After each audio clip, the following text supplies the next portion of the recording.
Hey guys, what is up? This is Swift here, and today I'll be talking a little bit more about my house networking setup. That is the internet network, as well as the internal network routing cables, etc.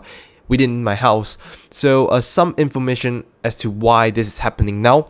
Recently, the router that I was using was providing quite a bit of problems for my family members. They were complaining that they cannot receive wireless internet access and whatever after some time, and the router required some resetting and so on and so forth.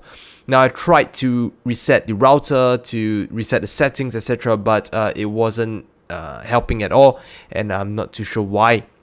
So because there are also upgrades available to my previous router, which was the TP-Link WDR7500, which is the Chinese equivalent to the TP-Link C7 Archer, I believe. So there are now newer routers out there that support the tri-band and whatever, which is one of the routers that I purchased, which is the Netgear Nighthawk X6, I believe. That is a tri-band 3200 total Mbps that it supports on the router itself. So there are a few things that I needed to change, and you are gonna see it right here in a few clips in a while. And the thing is that the position of the router needs to be changed. And the cables, I need to hide the cables because my mom was complaining that the cables will always trip her and she will one day fall to her death. So that is another thing that I have to take note of, is the cabling and how to hide it. And I'm going to show you a before and then the after, as well as the results of changing the new router and the new location that the router is placed. So yeah, stay tuned and I will walk you through some of the before and after kind of thing of the router placement and whatnot.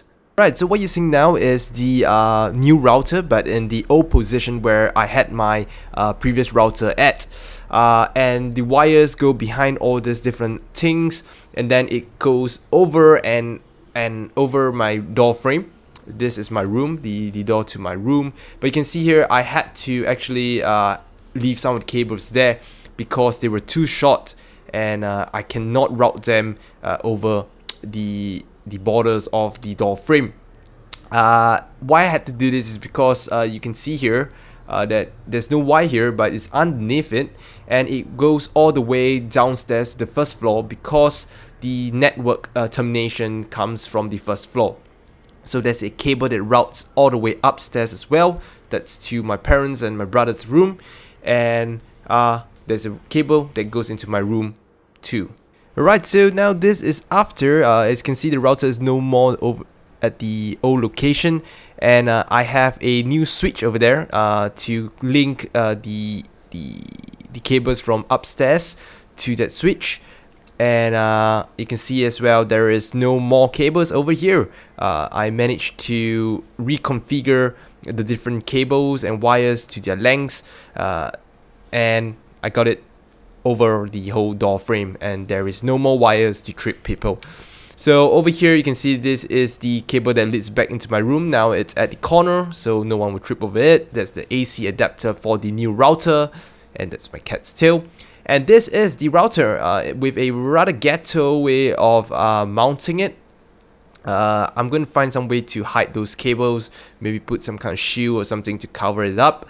But yeah, it looks okay, I guess. But yeah, it works much better, and that is what matters, right? So there's no more cables, there is much better wireless internet access, the strength, etc. is much better, and you will see here in these few pictures that I'm about to show you. So here are the results of the signal strength of all the different bandwidth, and I can say if you can tell already that the signal strength has improved tremendously, especially for the first floor.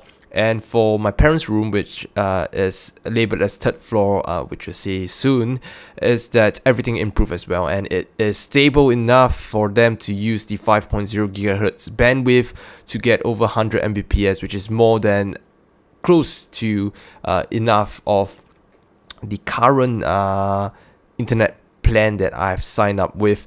So yeah, that is a great thing, a very good thing. Wi-Fi is much more stable now, and I'm very happy. It took me some time and took me some effort, but the end results is definitely very pleasing, as you can see, with all the improved signal strengths and whatnot. So yeah, that's about it really. One more thing I changed is, of course, the 2.4 gigahertz band. The channel that it was operating actually had a lot of other people around me that they use the same channel as well. So I shifted it to somewhere that is less crowded, and it helped slightly as well. So yeah, if you like this video, or do you have any other questions or suggestions as to what I can do to improve this setup at home, do let me know in the comments. Do like this video if you think that's fun and informative, and subscribe to me for more of such videos. I'll see you guys again very soon.